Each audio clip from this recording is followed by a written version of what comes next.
जय हिंद बच्चों। बात कर रहे हैं हम चौथे चैप्टर पर, विश्व की जनसंख्या संरचना, जिसमें आज हम पढ़ने जा रहे हैं जनसंख्या संगठन और साक्षरता। और इन दोनों टॉपिक के साथ ही अपना ये चौथा चैप्टर भी आज पूरा हो जाएगा। ठीक है, तो जनसंख्या संगठन पर हम सबसे पहले बात करते हैं भी जनसंख्या संगठन में हम किन तथ्यों की बात करते हैं।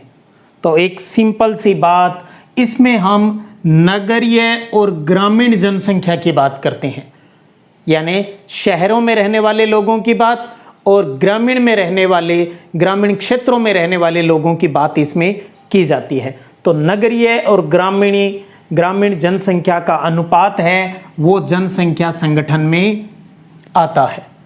अब हमें ये पता है गांव के अंतर्गत जो लोग होते हैं वो कौन से कार्यों में लगे होते हैं, ज़्यादातर प्राथमिक व्यवसाय यानी कृषि से जुड़े हुए रहते हैं, जबकि शहरों में जो लोग होते हैं वो गैर प्राथमिक यानी गैर कृषि कार्यों में लगे होते हैं। अर्थात जो शहरी लोग हैं वो द्वितीय तृतीय चतुर्थ जो व्यवसाय होते हैं उनमें ज़्यादा लगे रहते हैं। अब बात करते हैं संपूर्ण विश्व में नगरीय जनसंख्या का परसेंटेज क्या है, नगरों में कितने प्रतिशत है जो लोग हैं वो रहते हैं। तो वो संख्या है 53%। 53% लोग हैं वो शहरों में रहते हैं, 2015 के आंकड़ों के अनुसार बात कर रहे हैं।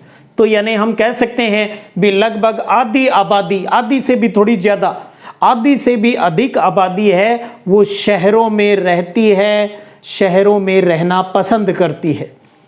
अब विश्व के बाद महाद्वीपों की बात करें, एशिया और अफ्रीका महाद्वीप की बात करें, तो यहाँ पर सिर्फ 38 यानी 38% लोग ही नगरों में रहते हैं, क्योंकि ये प्राथमिक व्यवसाय से ज़्यादा जुड़े हुए रहते हैं।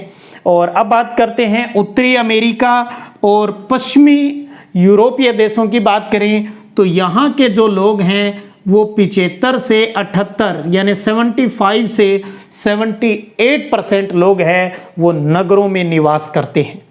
तो उत्तरी अमेरिका और पश्चिमी यूरोपीय देश ज़्यादा शहरों में रहते हैं।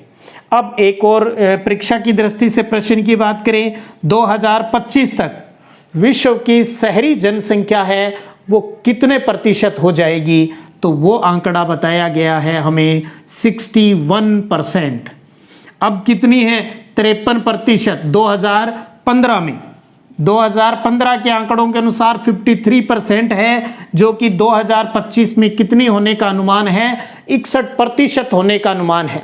और कहा गया है कि विश्व स्तर पर नगरीय जनसंख्या का जो प्रतिशत है वो 6 करोड़ की दर से बढ़ रहा है, यानी हर साल 6 करोड़ लोग हैं वो गांव से शहरों की तरफ जा रहे हैं, जिसका सबसे बड़ा कारण है रोजगार, एम्प्लॉयमेंट। रोजगार के लिए सबसे ज़्यादा लोग हैं वो एक स्थान से यानी गांवों से शहरों की तरफ है वो रुख करते हैं।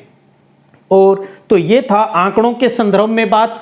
जनसंख्या संगठन में मैंने कहा नगरीय और ग्रामीण जनसंख्या की बात की जाती है इसमें।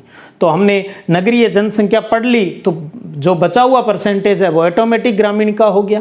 तो अब हम बात करते हैं नगरीय जनसंख्या का ही वितरण। संपूर्ण विश्व में नगरीय जनसंख्या के वितरण की दृष्टि से कितने भागों में बांटा है, तो वो हैं 3 भाग। जहां पर है एक तो उच्च नगरीय जनसंख्या जहां रहती है यानी बहुत ज़्यादा, जिसके लिए हम कह सकते हैं भी 60% से अधिक, 60% से अधिक जो शहरों में रहते हैं वो देश आते हैं उच्च नगरीय जनसंख्या के अंतर्गत। मध्यम नगरीय जनसंख्या की बात करें तो जहां की आबादी 40 से 60% शहरों में रहती है वो आते हैं मध्यम नगरीय जनसंख्या वाले देश कहलाते हैं। न्यून नगरीय जनसंख्या की बात करें तो 40% से कम आबादी जब शहरों में रहती है तो वो देश शामिल है न्यून नगरीय जनसंख्या वाले देश में। तो बात करते हैं उच्च नगरीय जनसंख्या वाले देश, जो 60% से अधिक जहां की आबादी शहरों में रहती है, नगरों में रहती है, तो उसमें अपने बार बार वही नाम आ रहे हैं। यूएसए हो गया, कनाडा हो गया, USA, Canada, Mexico, Brazil, Australia, New Zealand, ये वो देश हैं जहां पर शहरी आबादी है वो 60% से अधिक है। एशिया का अपना जापान भी आता है इसके अंतर्गत। तो USA, Canada, Mexico, Australia, New Zealand, Japan और सिंगापुर और यूरोपीय महाद्वीप के अधिकांश देश, यूरोपीय महाद्वीप के अधिकांश देश, ये उत्तरी अमेरिका और पश्चिमी यूरोपीय और साथ में ऑस्ट्रेलिया और न्यूजीलैंड, ये वो देश है जहां पर उच्च नगरीय जनसंख्या है वो पाई जाती है। अब बात करते हैं मध्यम नगरीय जनसंख्या वाली, जिसमें 40 से 60 की बात हमने की है। उसमें आता है अपना पड़ोसी सबसे बड़ा जनसंख्या वाला देश चाइना आता है, हमारा पड़ोसी पाकिस्तान इसके अंतर्गत, पाकिस्तान इसमें नहीं आता, पाकिस्तान तो अपने साथ ही रहेगा।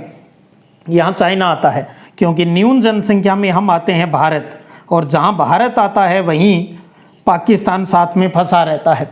तो मध्यम के अंतर्गत चीन आता है, इंडोनेशिया आता है भी, चीन, इंडोनेशिया, ठीक है, चीन के साथ है वो इंडोनेशिया है, यहाँ पर मिस्र इसके अंतर्गत है और दक्षिणी अफ्रीका है।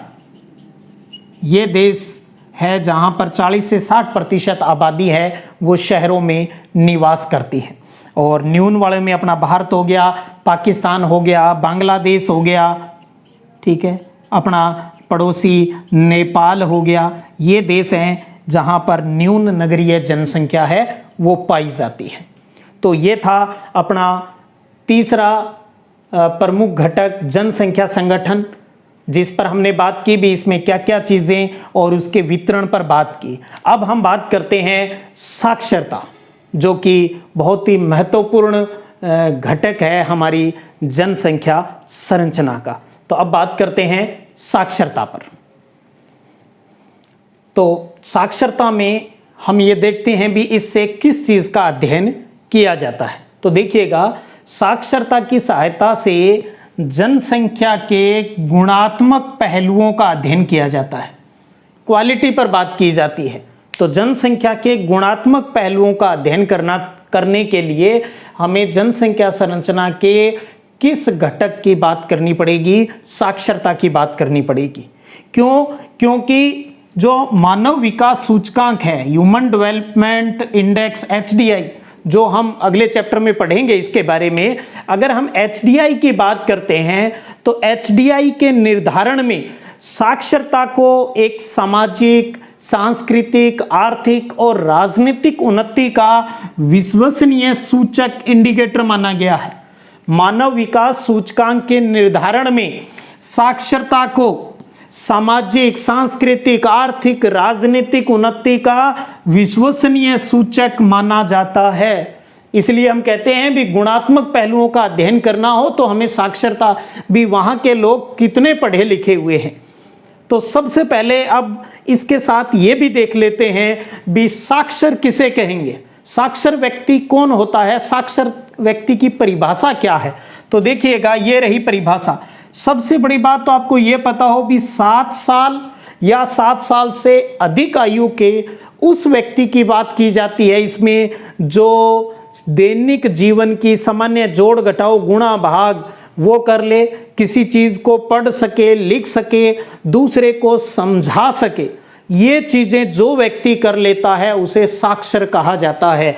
तो 7 वर्ष या इससे अधिक आयु के वे लोग जो दैनिक जीवन में पढ़ तथा लिखकर एक दूसरे को समझ और समझा सके, उसे साक्षर व्यक्ति कहा जाता है। ठीक है, तो एक तरीके से हम बात करें तो ये 3R वाली अवधारणा यहाँ क्लियर हो रही है, रीडिंग, राइटिंग और अर्थमेटिक। रीडिंग, राइटिंग और अर्थमेटिक, ये तीनों कंसेप्ट है वो लिटरेसी में यानी साक्षर व्यक्ति में जुड़े हुए हैं। जिनमें ये तीनों चीज की समझ है वो साक्षर व्यक्ति है। न्यूनतम उम्र इसमें रखी है वो 7 वर्ष है। अब बात करते हैं भी जिस देश में साक्षरता पर, लिटरेसी पर खर्चा ज्यादा किया जाता है, ज्यादा ध्यान दिया जाता है, उस देश का डेवलपमेंट उतना ही अधिक होता है। तो इस कड़ी में हम बात करते हैं विश्व के 100% जनसंख्या वाले देश कौन से हैं जहां की लिटरेसी रेट 100% है। तो वो देश है जापान। जापान।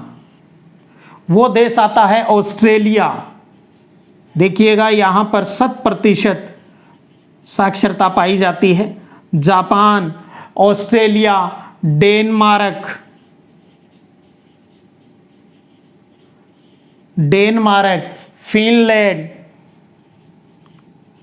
फिनलैंड, और इसके अंतर्गत आ जाता है अपना स्वीडन, और आ जाता है नॉर्वे। तो Japan J, Australia A, Denmark D, Finland F, Sweden S, Norway N. तो याद रखने के लिए मेरे वाला तरीका, जा डफ सन, जा डफ सन। जा यानी जापान, ए यानी ऑस्ट्रेलिया, एक दो बार पढ़ा होते हैं तो याद भी रह जाते हैं। तो जापान, ऑस्ट्रेलिया, डे से डेनमार्क, एफ से फिनलैंड, एस से स्वीडन, एन से नॉर्वे। तो जा डफ सन यानी Japan, Australia, Denmark, Finland, Sweden और नॉर्वे, ये 6 वो देश हम यहाँ पढ़ रहे हैं जहाँ की लिटरेसी रेट 100% है। 100% यानी 100% साक्षरता दर है इन देशों की। तो ये था अपना चौथा चैप्टर जिसका नाम था विश्व जनसंख्या की संरचना, जिसमें हमने आयु संरचना, लिंगानुपात, जनसंख्या संगठन, साक्षरता और व्यावसायिक संरचना पर अच्छे से अध्ययन किया। उम्मीद करता हूँ आप इससे लाभान्वित हुए होंगे। और इसी चैप्टर से जुड़ा हुआ है अपना 14वां चैप्टर। यहाँ विश्व की बात की और वहाँ भारत की बात कर रहे हैं। ठीक है, तो उम्मीद करता हूँ आप अवश्य इससे लाभ प्राप्त किया होगा। तो इसी प्रकार पढ़ते रहिएगा, बढ़ते रहिएगा। जय हिंद, जय भारत।